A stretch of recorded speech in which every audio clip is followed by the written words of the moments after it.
So it's after the holidays, and we're ready to go racing here. So it's time to, before we go racing, we need to make some upgrades, some of our off-season upgrades here to the old S10.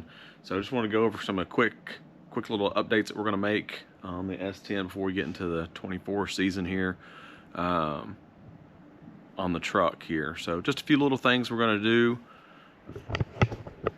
So if you see here, right now on the truck here, we don't have any strut bars that go from inside down to the front end. So we're going to take the truck over to my buddy Scott's shop, and he's got a tubing bender, some welders, stuff like that to do our fab work here. We're going to put some strut bars that go inside to the roll bar and come out and attach down here to the frame. The goal is with that, when it leaves the starting line, and it's got some wasted energy. On lifting the frame. It's kind of like it's lazy. In other words, it lifts kind of separates the frame from the chassis there. So we want to stiffen that up a little bit to add some rigidity between the frame and the roll bar there inside the truck. So when the energy to leave the starting line, it's going forward, and instead of kind of taking the slack out of this is the frame actuation there. So when I've run this thing up on a floor jack and set it down some jack stands, it's really got some droop on the front end when you take that tension out of it. So it leaves the starting line, it's kind of bowing up before it's moving. So hopefully that'll give it some rigidity there to connect we'll just show you here what cage setup we do have. So we've got bar here, hoop goes up, and then this comes down here. They connect down the floor down there. So what we're going to do is, first thing, we're going to add a dash bar that goes from this side all the way over to the other side to tie in the two sides there. So, and then from that point, we'll go from here on the other side out to the firewall to the front of the frame rails there to kind of strengthen this up, triangulate this a little bit, and then provide some strength on the front end there. And then, obviously, we have a mess in here when it comes to our wiring. So when we get back from putting those bars in, I got some work to do to clean up this wiring, because we've got the dash out right now. The dash isn't there. It's sitting over here on the floor, over there, chilling. So got the dash out. When it gets back, I got to fix this bird's nest of wiring we got going on here. Clean it all up. It works, but it's just it's pretty nasty. So we'll clean up the wiring. We're going to put this bar in here. We're going to add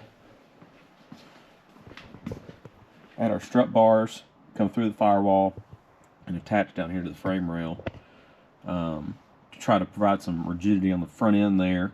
So hopefully, once again, when it leaves the starting line, it takes more energy going forward than it does kind of taking the slack out of the frame and the roll cage there. So, and then once we get that back, we've got some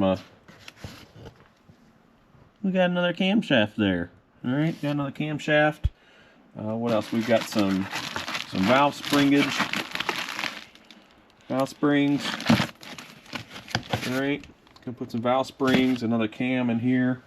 Going probably gonna be the biggest we can fit with this combination. All right. So yeah. Another camshaft. It's going to be the thing about the camshaft in it right now, the cam that's in it right now, it's kind of made for fuel injection. So of course we're running the old carburetor there, but we got another camshaft's going to have more duration. It's going to have more lift, more overlap, and hopefully the main thing is we're going to widen out the power band on the top end of the RPM instead of being real spiky. That way, when he gets down to the end of the track, we want to kill a little bit of time. We get out of throttle or whatnot. If we're in that plateau on the power band there, it's going to be more predictable versus if it's spiky and you get out of it earlier or later, and there's no telling how much you're going to kill as far as your time there. So, do some updates there. We're going to get rocking and rolling on that, and clean it up and get ready for race season. All right. Stay tuned for more. Welcome back. Today we're going to get started on our camshaft and valve spring upgrade. We're going to do some work here to the engine, make it a little bit more potent, a little bit more consistent as well. So dive in. First thing we're going to do, we got to just take the front of the motor off. Okay. Fans, radiator, got to drain the coolant out. We got to get our spark plugs out, the valve covers off, and that'll give us access to the rocker arms, get those off so we can change the springs. And like I said, drain the coolant, water pump, get that timing cover off,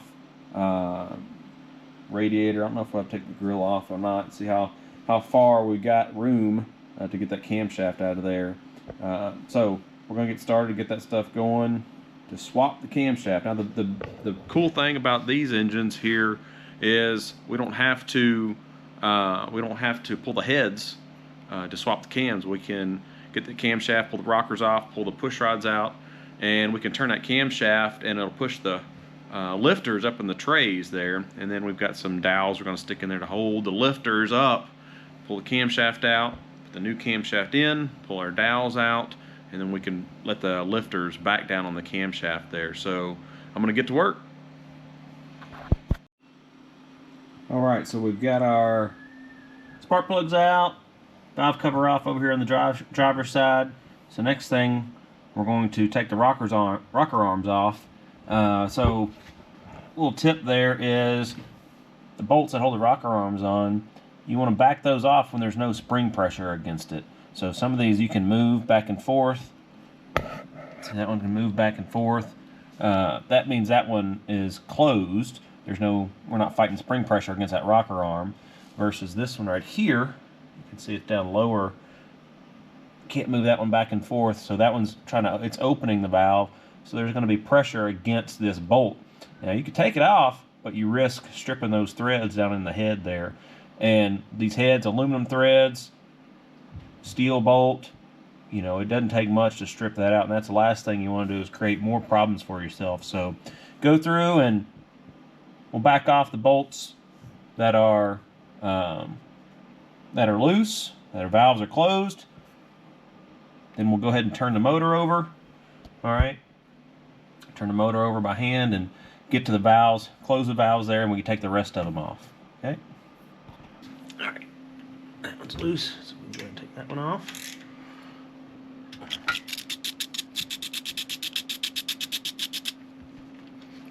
So that's got pressure. That one's loose. Loosen that one. That one's loose.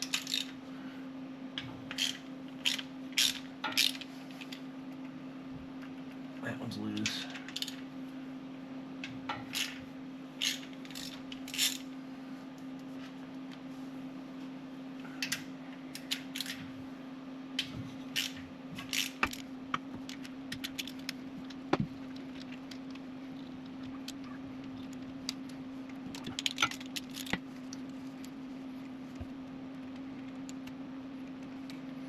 Alright, so now we've got two that have pressure on them. We'll go ahead and turn the motor over until those valves are closed and there's no pressure, so we don't have a chance of stripping anything out.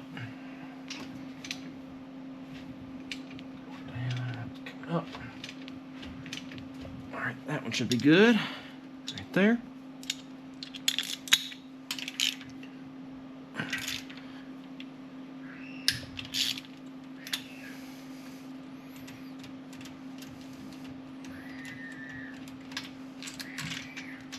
And we'll go one more back here.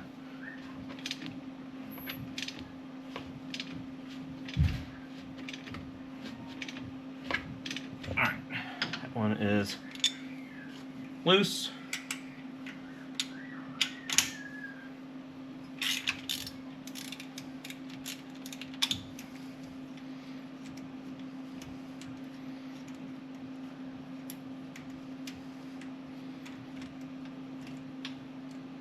Okay, all those should be out.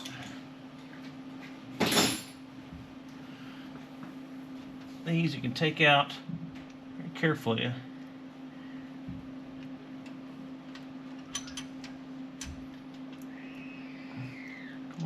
Oh, there, baby. Yeah, just like that. There's all of them. Go ahead and pull the push rods out of number 1 right here. Now we've got this tool from TripFlow. TripFlow company makes a lot of cylinder head induction work. Spring compressor for compressing the springs with the head on the engine there. So we'll go ahead and put this on and get this started. I've got an adapter to put into the spark plug hole, so we'll put some air in there also, keep the valves from dropping. I'll go ahead and probably put number 1 at top dead center as well to help that out.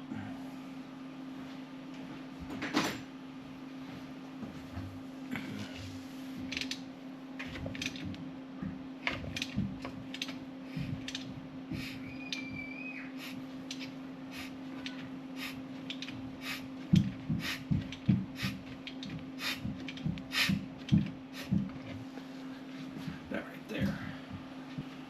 This is our adapter. We're going to thread that into the spark plug hole, put shop air up to it to keep the valves closed, keep them up, so when we take the keepers off, the valves won't fall down into the piston, into the cylinder there, and that would make it a whole lot harder.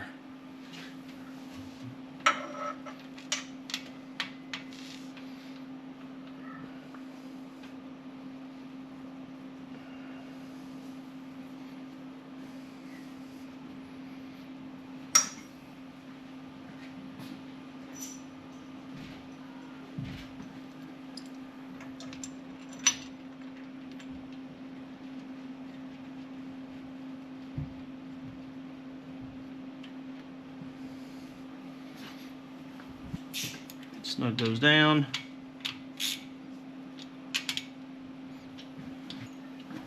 This guy. Put some anti-seize on there as well, because you're going to be running this up and down against that. So it's always a good idea to have that on there. Keep it from galling up. Anything with pressure on it against the threads, like the spring pressure we'll have. Bad thing about anti-seize, you get it on you, and next thing you know, you look like the Tin Man. So, okay. So here's our tool from TripFlow, mounted here where the rockers would go. Adjuster sits on top of the retainers here. All right, and then what we'll do, we got our adapter in for the spark plug hole, TDC, and I'm going to compress the springs here to let the keepers out. Now, tip. With these been running for a while, the retainers want to stick to the keepers. So I'm just going to take a socket here and tap on them with a hammer real quick and kind of unseat it, kind of give it a little shake, a little shock right there, and then we'll tighten this up and compress that there.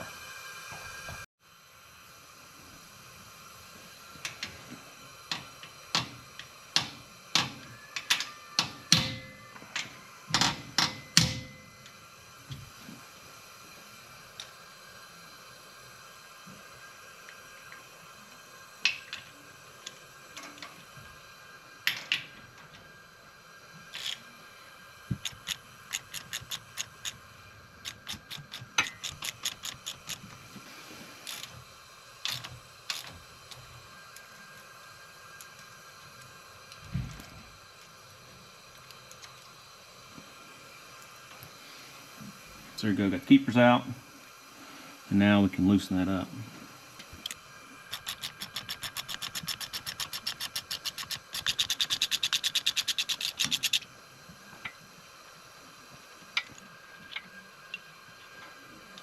There's our tools off there.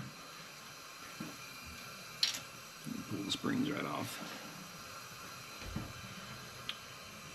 And then these, I'm going to put these light springs on number 1 because we're going to check the camshaft, piston valve clearance stuff. So I'm going to go ahead and put these light springs on number 1. Keepers back in, try not to drop them.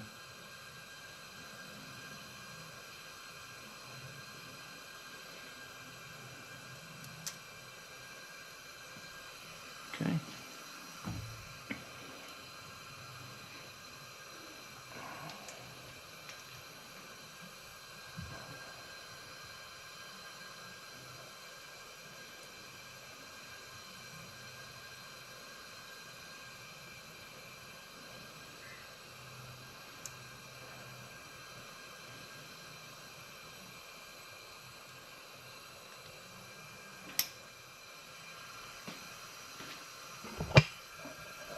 Now you can see we got our light springs, same retainers, same keepers, light springs installed so we can check things with piston valve clearance like that with the camshaft when we do our measurements. So now I'm going to go through and do the rest of them, but when I take the springs off, I'm going to go ahead and change the seals and put on our new springs, our double spring, on the rest of them here, because I'm just going to use number 1 to check it. So this is what we got for our new components, new springs, Brian Tooley. All right, the dual spring, I like about the dual spring versus the single. Okay, what we took off is what we took off. Dual spring, you know, if one of them breaks, one of the coils, whether it's outside or the inner, you still have another one there. It's like a fail-safe to keep the valve from dropping down in the engine. Now, it's not going to run great, but the main thing is it won't drop down into the engine and create even further problems. So we got new springs, titanium retainers. I believe I weighed these. They're, can't remember the number there, but they're a lot lighter even than our older steel ones here. All right, now these are smaller diameter because they're from a single, but these being a double spring, they're still lighter than ones that we had on there. So titanium retainers, new springs, and we've got new seals, and these are our seats for the springs, I guess you would say. Shim, and it's a ID locator. It locates off the inner diameter of the guide. All right, so it's going to sit right on top of the guide. I'll show you here. Got this number 3 here, so we're going to drop our locator there. It's also a shim. You just don't want the spring, that steel spring, against the aluminum head on the pocket there, because it'll dig down into it. So you've got to have these shims here, or these locators, steel ones there on the bottom of the spring, to keep it from digging into the aluminum. The factory ones, they integrate the seal and the little locator there, the pocket, so for the spring to sit on so it doesn't dig into the head. So it's all one piece, but the inside diameter of that, of the spring, won't go, it's going to be too thick there, won't locate on that lower step, right? So when you have that dual spring versus the single spring, okay, you got to change those factory seals out to put this style and this seal that'll sit on top, that'll give it that room for that inner spring there.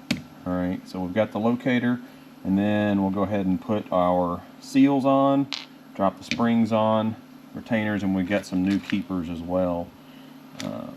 Freshen up the valve train there. Okay, so we've got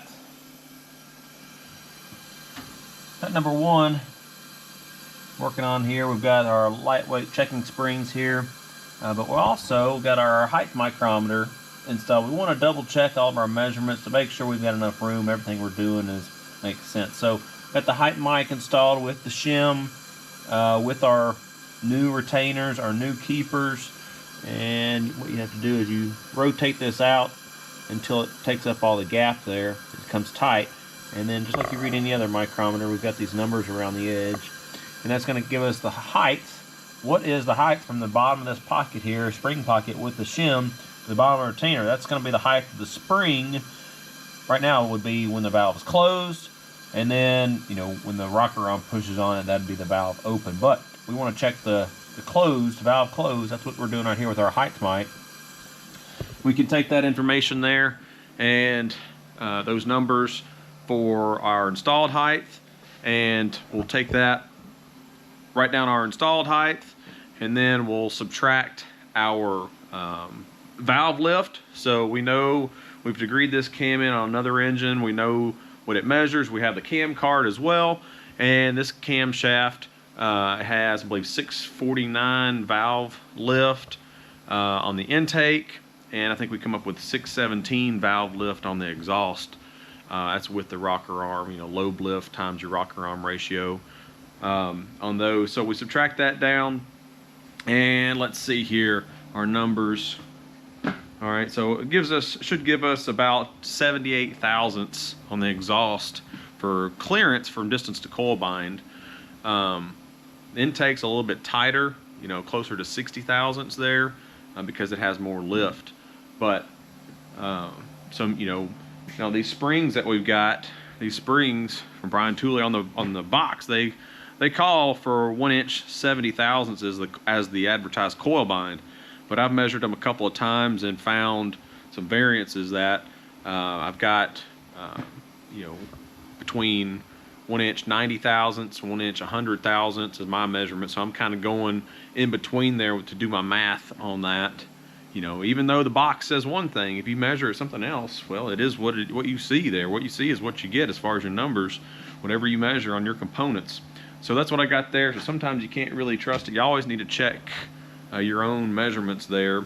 So we'll keep on going on our spring installation, do the rest of them here, and then that should be good. But making sure to take those critical measurements is key so you don't tear anything up when you go to run it.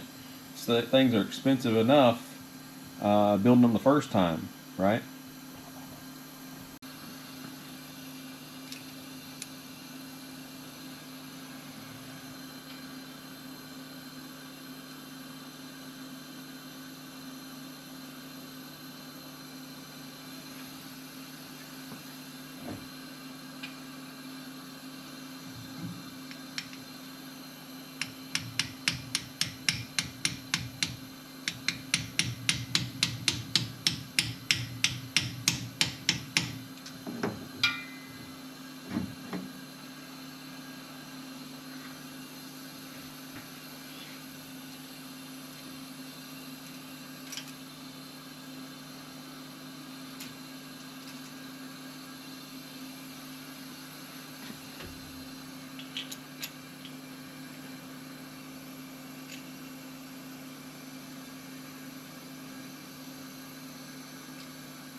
So there you go, we've got our test springs on number 1. Number 3, we went ahead and got our run springs in there, our new double springs with our titanium retainers and the new keepers. And then now I'll just go right down the line and knock the rest of them out. Alright, so we're working on camshaft removal installation right now. So already got front of the engine tore apart here. So I'm just going to walk you through pulling this camshaft out and putting another one in. And then we'll have to do some measurements. But let's get this cam swapped out real quick. Now, let's see. So the trick here, we still got everything attached. The bolts, cam gear, the timing chain, the oil pump's still on the pickup. What we're going to do is pull these bolts out, these cam bolts, and then we're going to pull the cam gear off and lay the chain over to the side. And the first thing we notice are timing marks. Our dot here lines up with the dot at 12 o'clock on our crank gear. Alright, so before we took it apart, we know that's in the crank gear's in the right spot, so we're going to leave that alone, crankshaft. So we'll take those timing gear bolts out, pull the gear off, lay the chain over, And then we've got the plate, cam retainer plate on the back side. We've got to pull that plate off. Once that plate is off, then we can spin the cam, and that's going to push up our lifters into the trays. We still have our heads on, right? So the lifters are still installed. But what we're going to do is we're going to rotate the cam. The lobes are going to push the lifters up in the trays. Hopefully they'll hold them, but we also have some of these wooden dowels. These wooden dowels, we're going to stick down into the board for the lifters to try to hold those as well from falling down while we pull that cam out.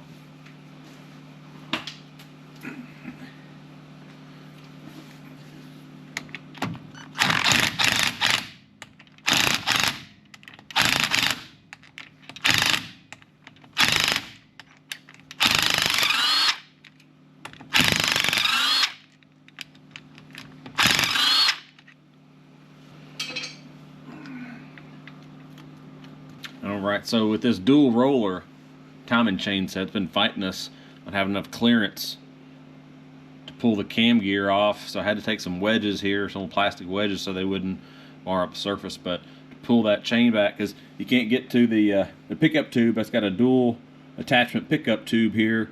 So you get this one bubble on the backside, so I don't want to have dropped the oil pan to have to move the pickup tube. So I've just got this wedged back. We pop this off here, and now we can take this chain off of here. Should be enough. Take the chain off.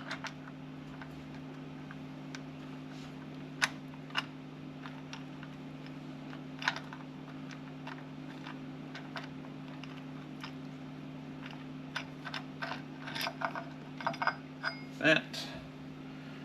Put that aside. Put that over there. Now we've got access to our torch bits here. Retainer plate. We can take that off and then get that camshaft rotated. Put the push the lifters up and get the cam out.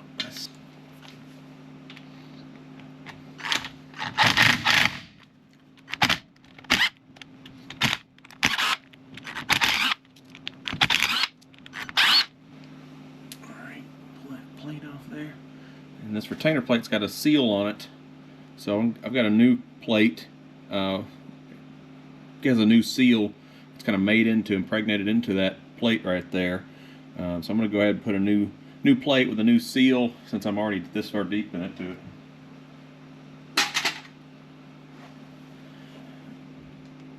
Put these back in to give me something to hold on to. Okay, so I'm going to go ahead and spin this 360 degrees, push up those lifters into their trays. Hopefully that does the job. Take our dowels here. Let's see if we can't go through there to hold those lifters in spot.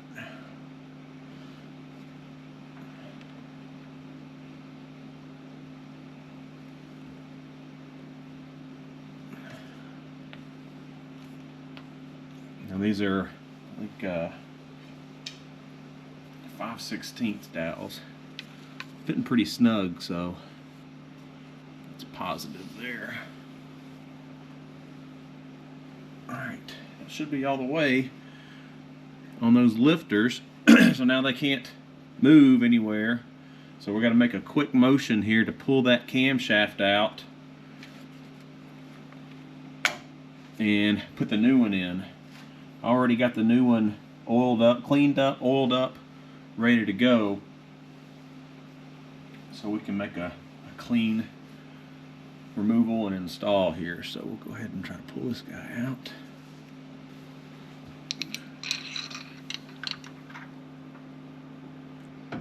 Alright, there she comes. Just gotta get all such a tight fit right around them cam bearings.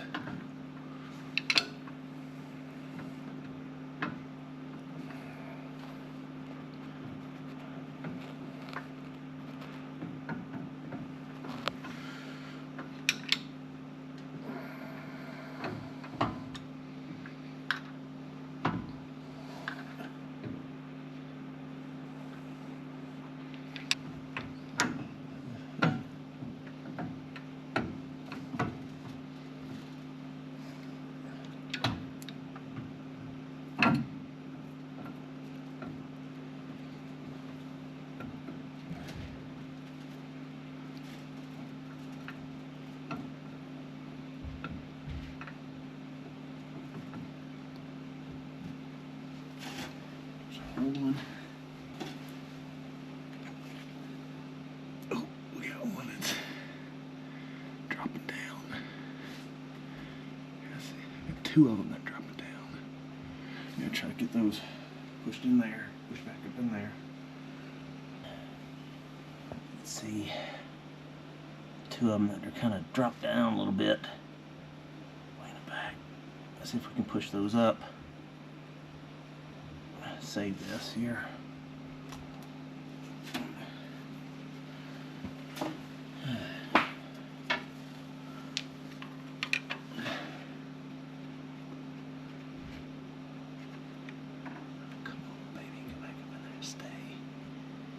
Don't want to stay.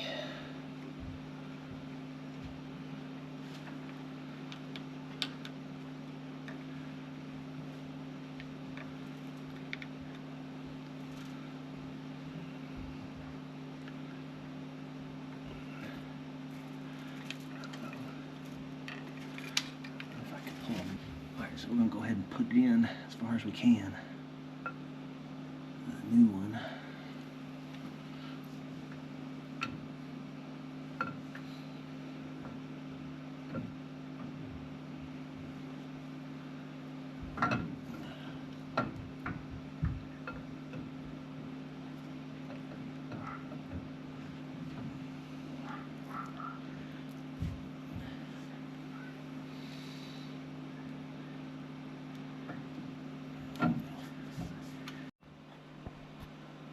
Alright, so new cam is installed, but it wasn't without drama.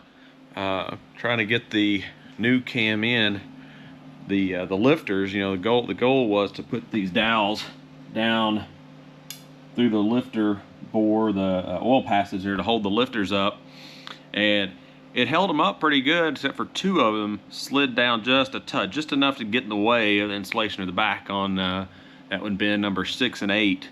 The back of the motor there, they just slid down just a little bit. They didn't go all the way out, they slid down a little bit.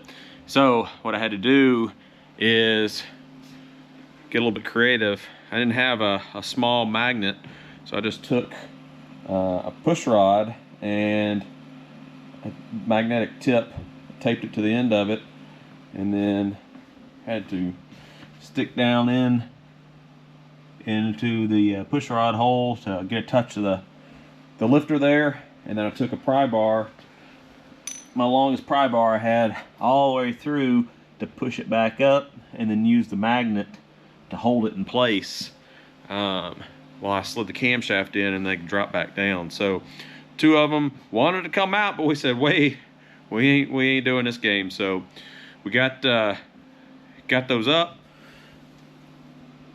got the new cam in, and now it's just going to be a matter of cleaning up some of this thread locker here, clean that surface, get our new plate on, and just reverse of our installation there. Put the new plate, put our gear on, and once we get the gear on, we'll get that gear buttoned up, then I can do some measurements on the camshaft, check in like piston to valve clearance there.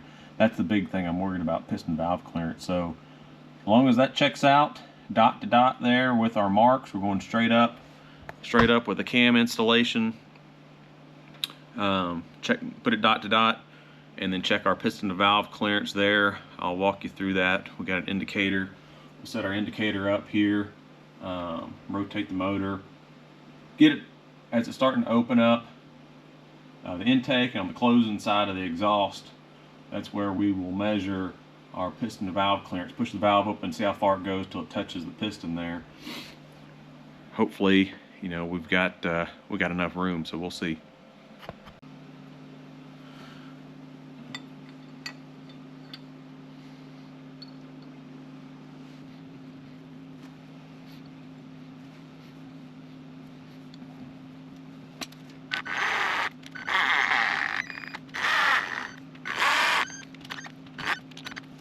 Okay, then we got to torque those up. I believe the torque spec on those is 11 foot-pounds or 132 inch-pounds, however you want to call it there. We're just going to be careful with that aluminum block. You know, those aluminum threads there with that steel bolt. It's easy to strip out those aluminum threads, so you just gotta be cognizant of that. Work that down evenly.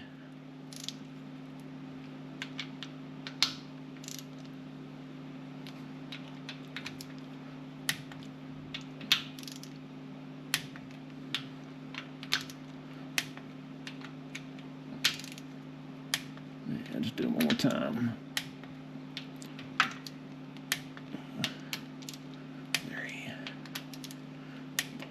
All right, now let's get these bolts out of here. New ARP bolts. Always run them in just to make sure that they qualify the hole and they're not bottoming out. So we got so when you tighten them up, you're tightening against the cam gear and not tightening against at the bottom of the threads. It actually make sure the cam gear is tight.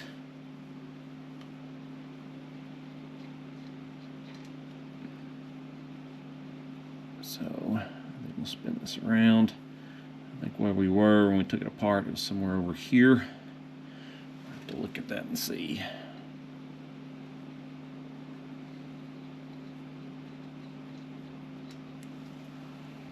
Just check out our gear, make sure it still looks good. Got her wiped off a little bit. You just want to look on the inside here, make sure there's no trash. So when this will sit flat inside that camshaft there. You don't want anything holding that up to where it would make this crooked on the camshaft. Of course, check your bearing, your Torrington bearing. That controls our camshaft in play there. You know, you should have just a couple of thou, not much with the roller style cam. All right, so we're just gonna see that our 12 o'clock is in the right spot. 12 o'clock with the crank and then 6 o'clock with the cam. So spin it that way. In other words, we want to make sure when we put this straight on, our dot is in the right spot. So this is where we want it, right there. So how do we make that, move that cam to where it lines up. It looks like that's where it should be.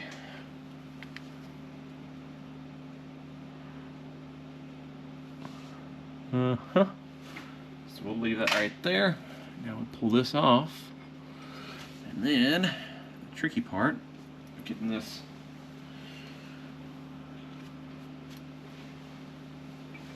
gear back into the chain, and everybody playing happy again.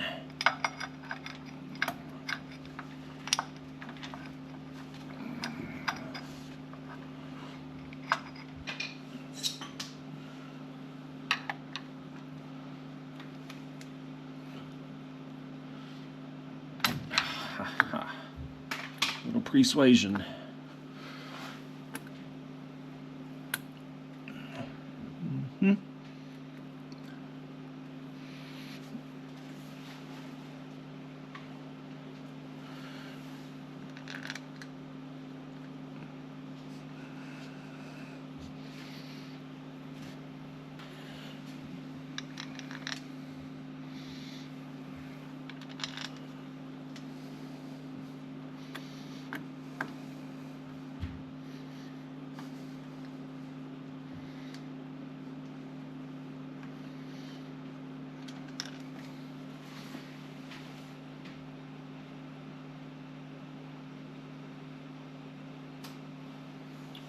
New ARP bolts, I like to put a little dab of red Loctite on those. Get them started by hand.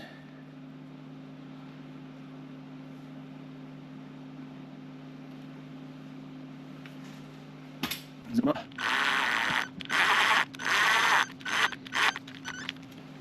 We gotta torque these. ARP says 25 foot-pounds. Now the crank's locked up in the back, so it shouldn't spin here.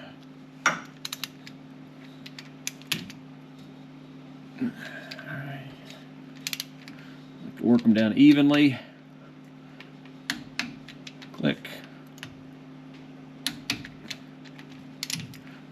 And then double check there.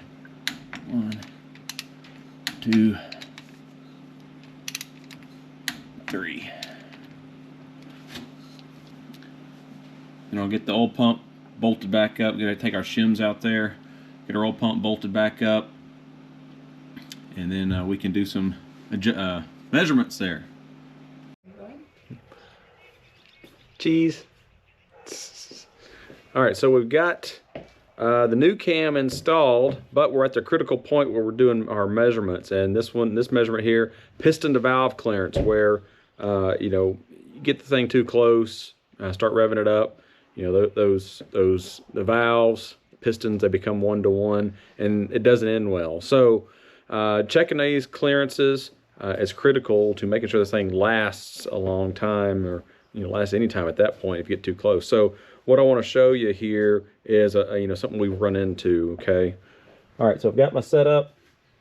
Got my balancer on here just to provide my degree wheel pointer, just to provide a point of reference.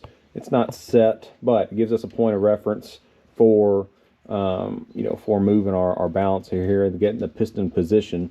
And then I've got we've got rocker arms, the stand set up for #1 cylinder. Got light springs in, so I can move these by hand. Indicator set up.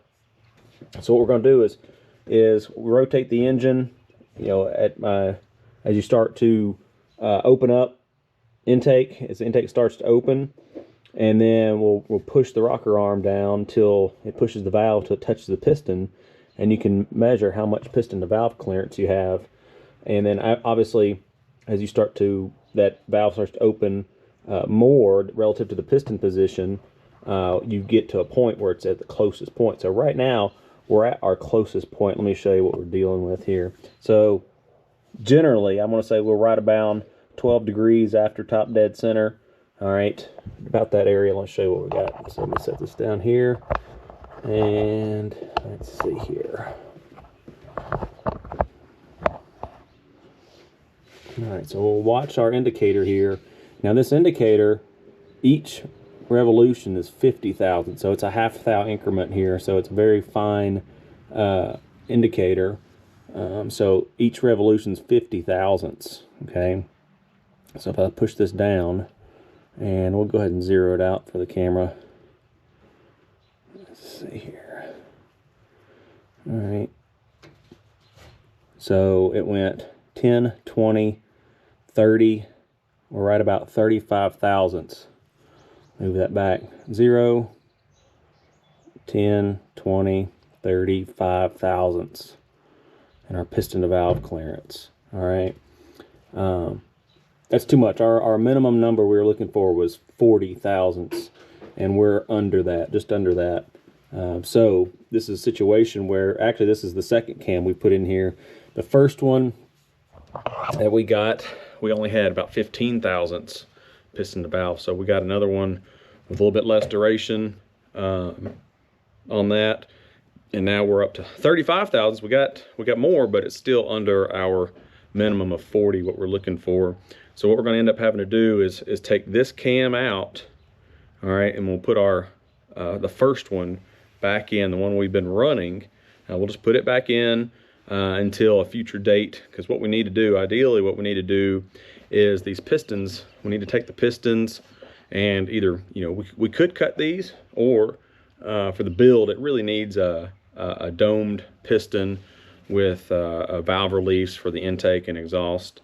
Could we cut these? Yeah, but they're also coated on the top, so I don't really want to cut into that coating there.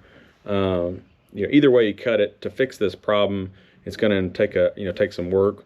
We could put a thicker head gasket on, but once again, that's going to kill the compression ratio.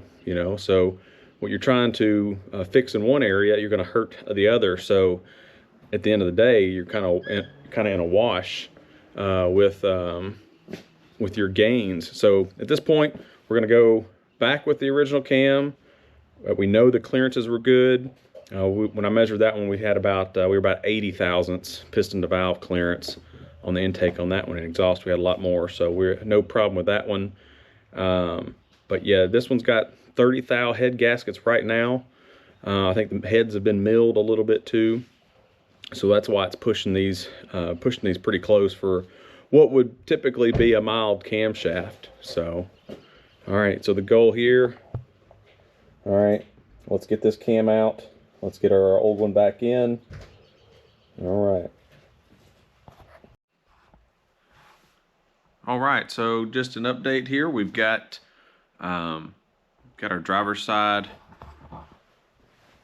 valve train wrapped up here. We got all of our new springs installed, dual springs from our singles, titanium retainers. We went in and checked all of our installed heights, make sure that was good. It goes away from the factory seal and spring locator on the bottom to a separate locator and a separate seal to accommodate for the inner diameter of that inner spring there. So this one's all buttoned up, got the rockers back on, torqued rocker arms there. So what I'm gonna do is I'm gonna walk you through on the passenger side some things to look for and putting the valve train back together on these LS motors. All right. First thing, I've already got the push rods back in here, but you always want to, when you got the push rods, you always want to, blow them out, put some brake clean, blow them out, look through them, make sure you can see. Let's see if we can get that on camera there. I think you can see through it. Yep, there we go. I always want to make sure that you can see through them so there's no debris, because that's the oiling. That's how the oil gets up to the rocker arms, is from the lifter, pressurized through the hole there, and the oil comes up from the top to the rocker arm to come down and lubricate the rocker arm pivot, and also to lubricate the valve, the stem on the top of the motor there. So we'll slide this back in and make sure we're into the lifter there. All right. And let's double check that real quick. Yep. Just like that. All right. Go ahead and make sure all of our lifters, remember we pushed them up, we changed the cam. So I'm going to make sure they're all pushed back down, sitting flush. Our pedestals here are clean. All right, no debris, because when we set the rocker shaft down there, the pedestal mount, we want them to be sitting flush with the head. All right, tops of the valves are good. All this is dry right now, so I'm going to put some assembly lube on the top of the push rods and on the top of the valve tips.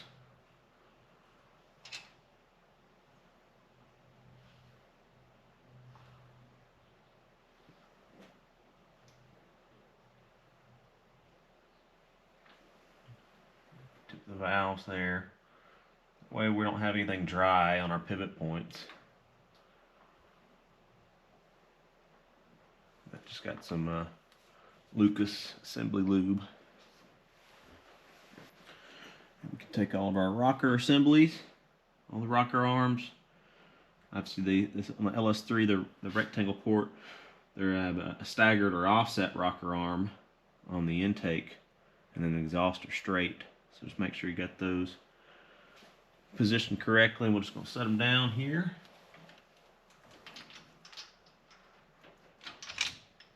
That. And I just like to start everything by hand.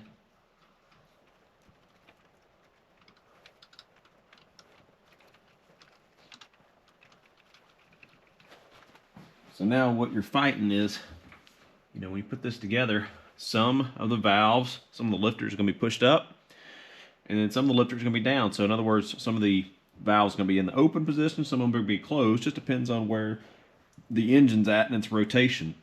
So when you're tightening these, you want to tighten them with them closed.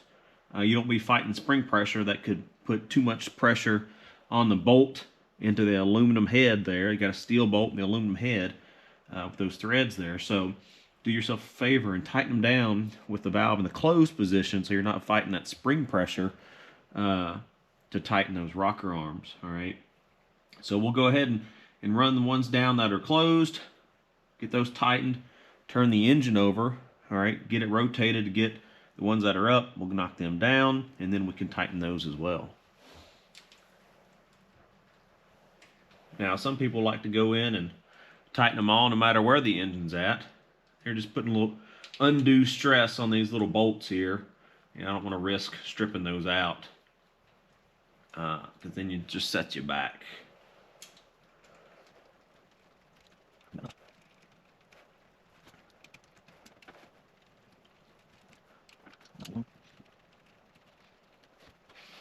So the LS valve train, it's a little unique in the sense that the lifters, now this is a hydraulic lifter, hydraulic camshaft.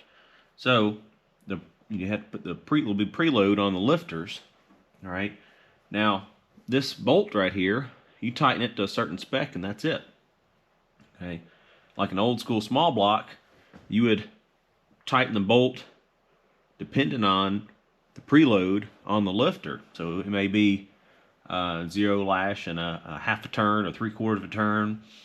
But these are different. The bolt, you tighten the bolt and it doesn't, whatever you tighten this bolt to, the 22 foot-pounds, that doesn't, that's not going to dictate the preload. The preload on this setup is going to be your push rod length, the push rod length, okay? Because this is a fixed, this bottoms out, this fulcrum bottoms out on the rocker stand there, that crossbar there. The push rod length, so if you have a longer push rod, well, it's going to push in on the lifter, the preload on the hydraulic lifter even more. So this application is pretty unique because when I put these heads together, the intake valves versus the exhaust valve, the tip of the valve on the intake is different than the exhaust. I believe that the intake is a touch longer. So the push rods I had, I think they're 7-inch 400 on the exhaust. Those were too long, had too much preload on the intake, so I changed. I got a 7-350 on the intake. That way it puts less preload on those hydraulic lifters there because the tip of the valve was taller. Because this is fixed. The fulcrum here is going to be fixed. Unlike the old small block Chevy, where you could adjust that height to change the preload. So it's kind of a unique deal about the LS motor with the valve train. And then, like, if you wanted to go to a solid roller lifter and camshaft setup, you'd have to build in some adjustability. So you'd have to change your rocker arms as well to have like an adjustable rocker arm with the tip up here. You'd have your adjuster that you run in and out to change your lash, set your lash to the valve. So you would have to have, you have to get the solid roller lifters and then also the adjustable rocker arms. So you wouldn't be able to use that style right there because you have to have some place for the adjustment for your lash. So these are kind of set up, they're kind of engineered for the hydraulic style of the lifters, and they work well. For what we're trying to do with this, they work well. They hold. You don't have to go through and readjust the valves like on a solid camshaft. Now, if you're trying to get a lot of RPM, over a longer period of time, a solid roller would probably be your best bet. But for what we're doing, the less maintenance, it works out really well, and the RPM that we're turning with this. So.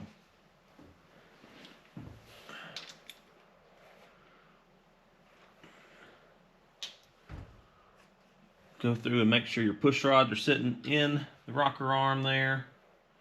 They didn't pop out. Snug these down.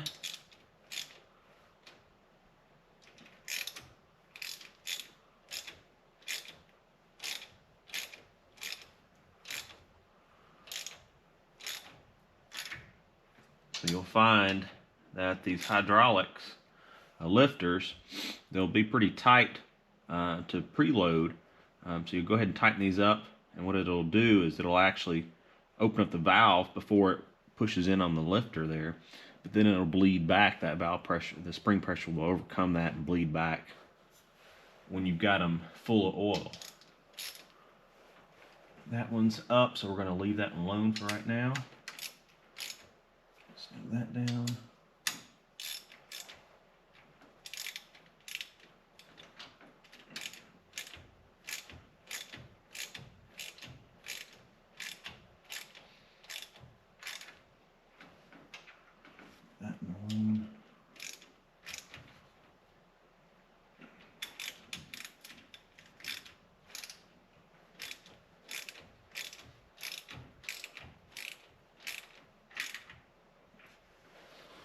so we've got most of them snugged up. We'll go ahead and hit them with the torque wrench.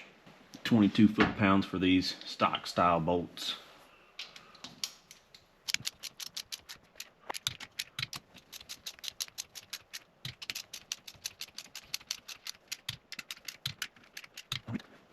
Get these ones on.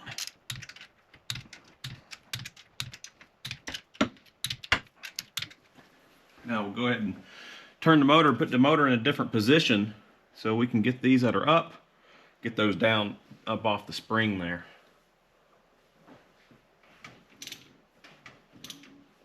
You have to push them back down.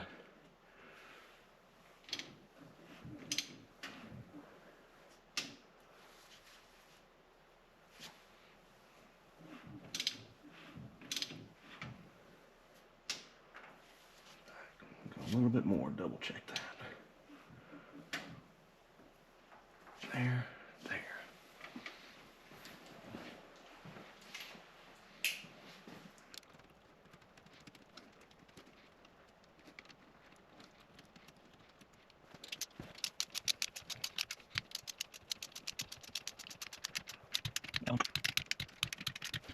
Then what I like to do is turn the engine over a couple of times. Let them come up and down. Let all the lifters come up. Let the push rod kind of preload on that lifter there. And then open and close the valves there, let it spin through. Then go back around and double check the torque on all of them, because some of the preload will start to take shape there. And it may relax that lifter or that rocker arm a little bit to where it had some resistance on it. So. All right, so we got all of our rocker arms on both sides. We got them torqued, but what I like to do is go ahead and rotate the engine over a couple of times. Let that lifter come up and down, work the spring, get some preload on that lifter there, and then go back and retorque those rocker arm bolts just to make sure you take out any slack that you weren't fighting, like spring pressure or whatnot on each one. So we'll go ahead and hit them again. Turn the motor over a couple of times and then hit them again on the torque wrench just to double check, make sure there's no movement or slack taken out.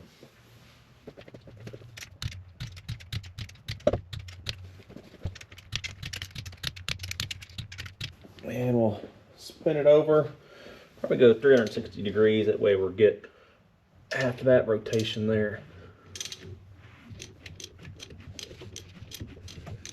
All right, hit them one more time.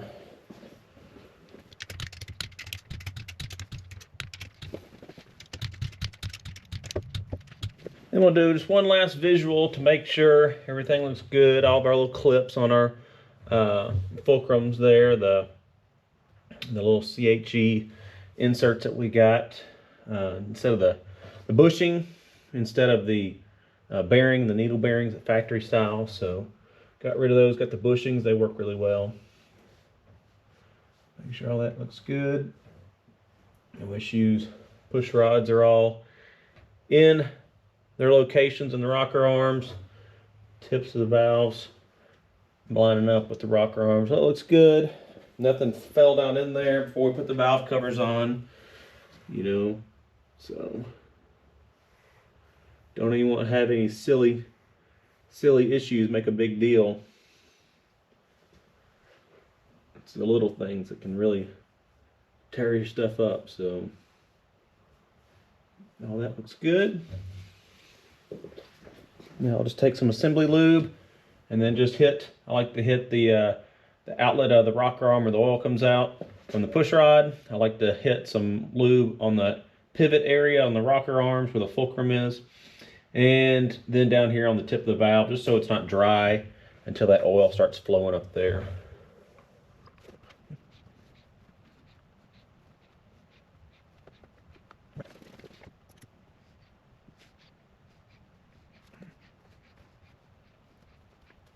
Now we can button it back up with our valve covers.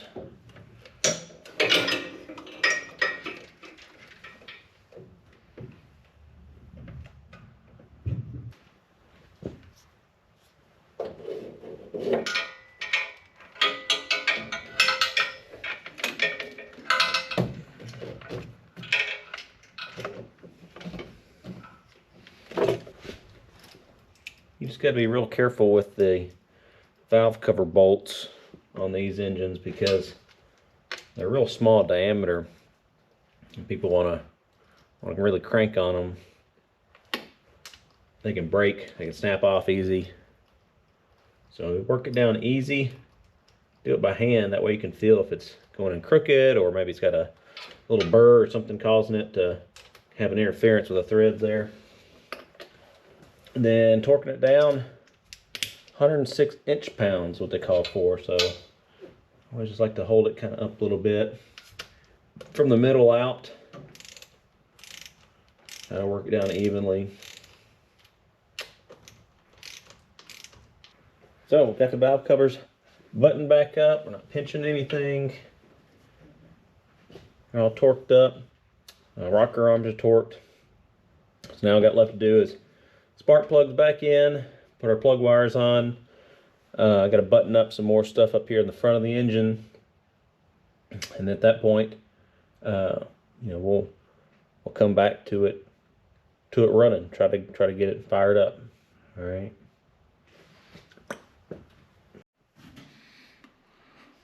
All right, so now we're back inside the truck. Just want to go over the wiring. We looked at earlier, we had a rat's nest of wiring, some afterthoughts, some additions, and just needed to be redone. So let me show you what we've got going on now. All right, so zoom out here. Obviously the dash is not in place yet, but this will be underneath the dash. Of course, we've got our switch panel.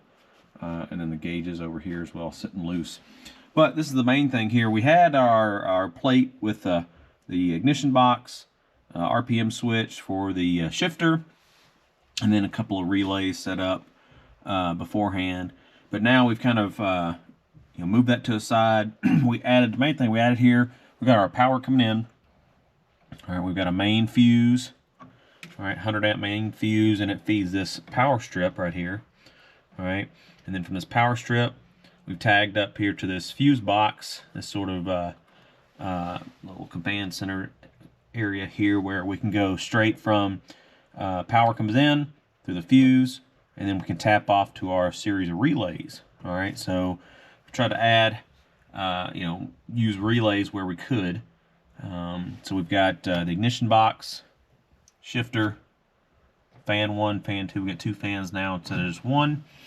Over here we got fuel pump, water pump, vacuum pump, wideband sensor there. So those relays, it gets power from the fuse here to the load side of the relay, and then from the relay it goes out to our connection point where that goes to the device up top, and then the trigger side of it here, we've got the power coming in.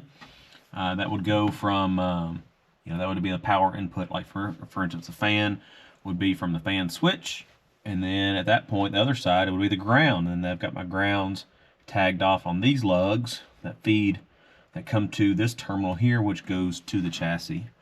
So we've got, our load sides, we've got the switched, the activated sides there as well, and then our connection points here. So the devices will come in and connect up to this point, and then that jump down to our relays for water pump, vacuum pump, fuel pump, things like that. So that's all cleaned up, and then that will run out to the components.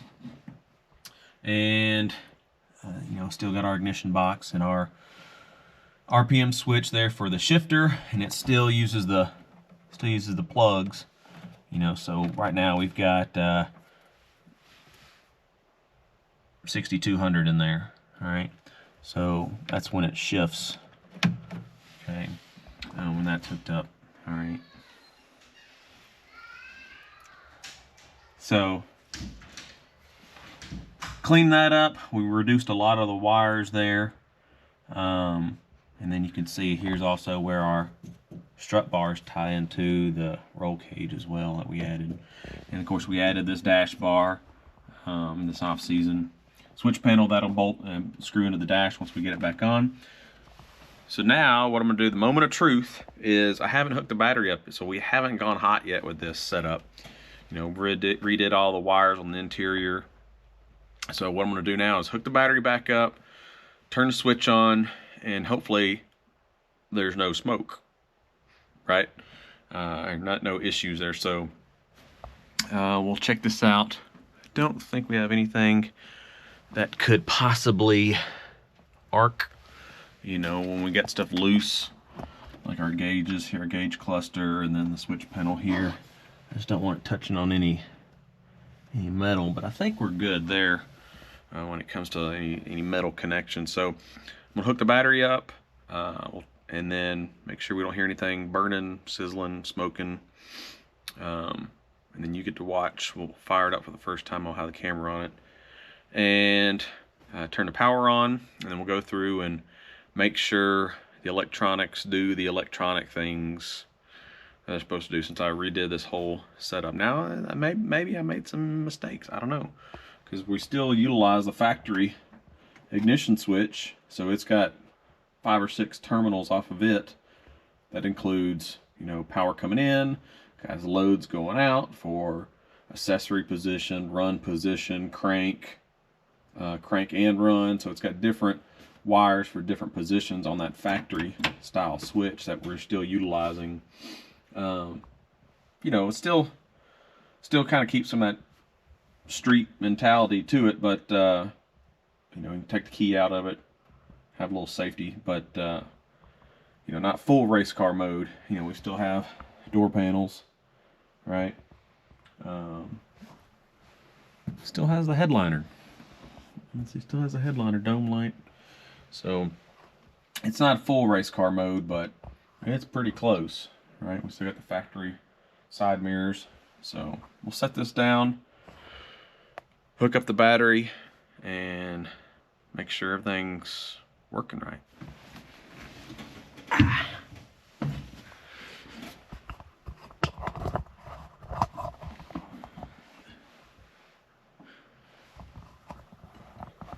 Maybe right there, that'd be a good spot.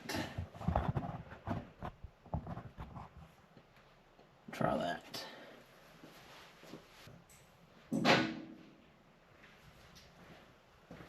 Alright, battery's hooked up. No issue so far.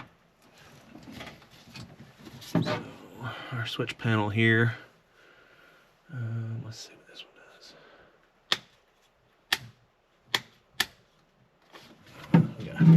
does. Gotta plug it up.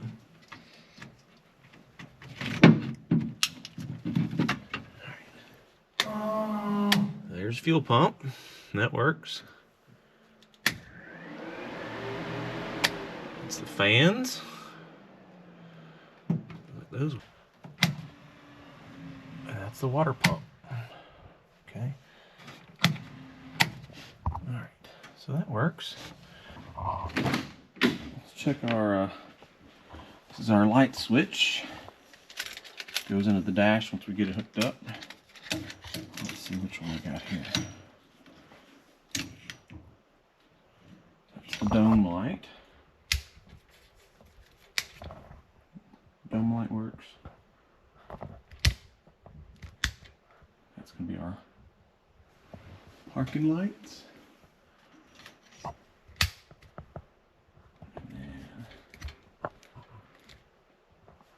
headlights. So let's check the parking lights out.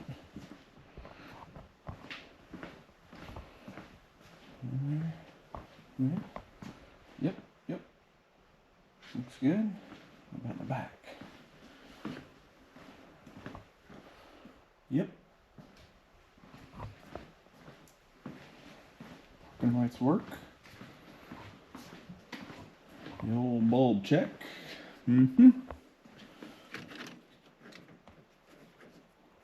the headlights. We got headlamps. Boom. Boom.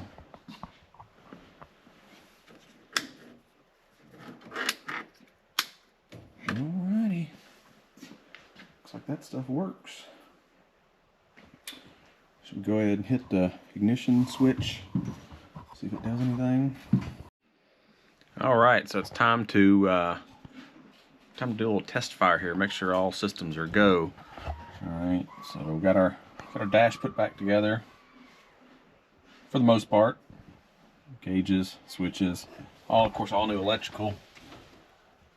Right, new electrical there. So let's see if we can get this thing to crank over here.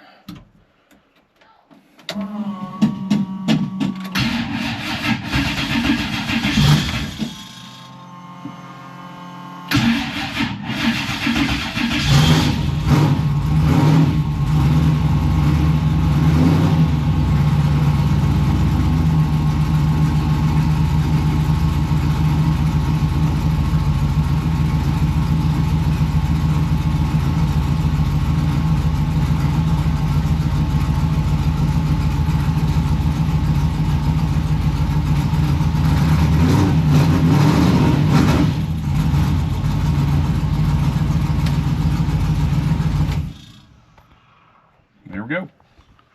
Seems like she's working good. So obviously it's cold, so it needs to get some temperature, especially with that E85. But there we go. Got it back together. Unfortunately, the cam situation, didn't have enough piston valve clearance, so we just put the old one back in. What we would have gained by putting a cam in would have been offset to make the cam work with like maybe a different head gasket, or retarding the cam timing to get the piston to valve clearance where it needed to be. So, but it's one of those things you gotta try. You gotta put it in there. Gotta try it, measure it. Making sure that all your clearances are correct. So, unfortunately, we didn't have enough clearance, or we were at 37. We needed to be 40 thousandths at minimum. So that didn't work out. So we'll put the old one back in and put it on the shelf for another time. Maybe we'll build another engine and use that one, dedicated engine with pistons. We really need the pistons to have the notch, little eyebrows cut in them, and have some more compression built into the piston there. We'll save that for another build. All right, so thanks for tuning in. Like, share, subscribe, help us grow. All right, appreciate it.